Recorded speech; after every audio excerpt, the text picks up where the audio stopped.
I made the perfect Boulder Mountain set that features all the major locations from Rusty and the Boulder. I got the idea for this when I looked back at the original Boulder Mountain set, released over 20 years ago back in 2003. Now this set was the first time you could ever purchase Boulder in the Wooden Railway line. However, the set left a lot to be desired. While yes, you did get Boulder himself, you got Rusty, you got Thumper, the rest of the set didn't really make sense. While the Boulder Mountain is very interesting, the fact that it hits a house, while it is cool to see something get knocked down by Boulder, in the episode it doesn't actually hit a house, Boulder hits sheds. Then you have an arched stone bridge, which there are plenty of those in the Wooden Railway line. Do we really need another? The loops are really boring, just 2 loops. And why do we really have a road loop? It's pretty useless in the set when you consider the fact Thumper's the only roadway vehicle you get in the set, and he can't even run on the road. Imagine this was one of your first purchases in the Wooden Railway line and you have no road vehicles in your collection, so the one you get in the set, Thumper, doesn't even work on the road because of his treads. I would be very upset if that was me. And then the last thing, Oliver. Oliver's not even included in the episode Rusty and the Boulder, so why is he a part of the set?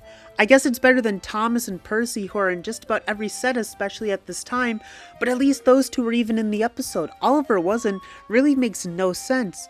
So this is again one of the sets at the time where really the only reason to get it is so you have the Boulder Mountain itself. With all of this in mind, I made the perfect Boulder Mountain set. Now the way I wanted to do this was really be able to remake the episode from your own home and not need to go out and purchase anything else. It's not going to be the perfect remake, and if you want the perfect one, you're going to have to get more items, but you can really create a lot of the episode just by purchasing this set. Starting with the characters, it was pretty easy to remove Oliver from the set. The question is who to replace him with. Now, Thomas and Percy both appeared in this episode, so it would make sense to include them. However, they just appear in so many sets at this time, I wanted to break from them. So next were Skarloey and Rheneas.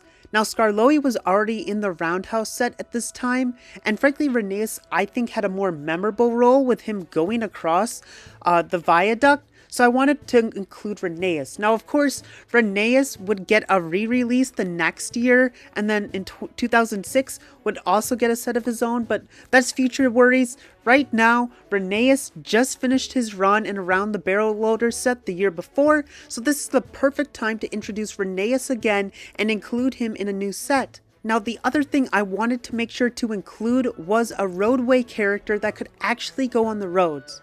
Now, the first one in mind was Butch. He appeared a lot throughout the episode.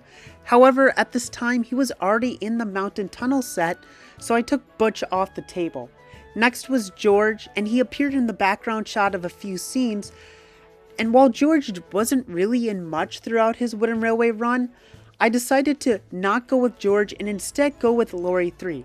Now the thing with Lori 3 was he was very hard to purchase, as the only way to get him was to buy him in a 3-pack with Boko and Tiger Moth.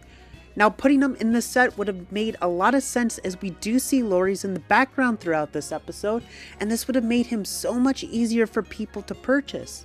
I chose not to add Sir Topham Hatt or any human characters because frankly they're in so many sets, I don't think they're necessary here, even though Sir Topham Hatt does play a good sized role in this episode. And of course I kept Boulder, Rusty, and Thumper, as they were the 3 most important characters in this episode, and frankly you can't have the Boulder Mountain set without these 3 in it. When it comes to locations in the set, I took away the arched stone bridge. We can purchase that in so many other sets, and now added the arched viaduct. While there's not a true viaduct in the Wooden Railway line, this is as close as we're going to get to it, and it's perfect because now you have Rheneas and you can recreate that scene of Rheneas running across the viaduct away from Boulder. I also included the work shed in the set. Now yes, it was also available in the Day at the Work set, which was available to purchase at this time and was a very successful set. However, I think it just makes so much sense to put it in the Boulder Mountain set. While you could put the special engine shed or the useful engine shed, they just don't fit exactly like the work shed do. They are just so similar to the sheds that Boulder knocks down at the end of the episode that I had to include them in the set. Now the set itself is just a bit wider than what the original Boulder Mountain set was. There's 2 loops that go on it just like in that one, and frankly the road one is very close to the original one, it's just a little bit longer. And the Boulder Mountain set for the rails, it's just a little bit wider to include the 3 instead of 2 locations on the set. While 2 loops aren't necessarily the most exciting thing, I wanted to keep this realistic at the time and they wanted to include road in the set, so I made sure to keep it. Plus, being able to see the road go under the arch viaduct I think's really cool and was something they never really tried, which I think was a missed opportunity. The thing I dislike the most about this is the open space in the middle. I mean, even the 2 trees don't really make up for it. Now you could include something in the middle. I thought it'd be really cool to include the Sodor service station. That would also include Lorry 2, so you could get both Lorry 2 and Lorry 3 in the set. However, it didn't appear in the episode at all. There wasn't really anything you could include on that road line that would make sense. So ultimately, there's just a big circle here, and it's okay. And that is how I built the perfect Boulder Mountain set. Now this was a set I had as a kid and I honestly really liked it, but frankly there's just a lot in this that wasn't necessary. So that's why I decided to redo it and try to make the perfect version of this set. So tell me in the comments if you agree or disagree and what you think should have been added to the Boulder Mountain set. I hope you all enjoyed, subscribe for more, and this is Percy number 6. I hope you all have a great day.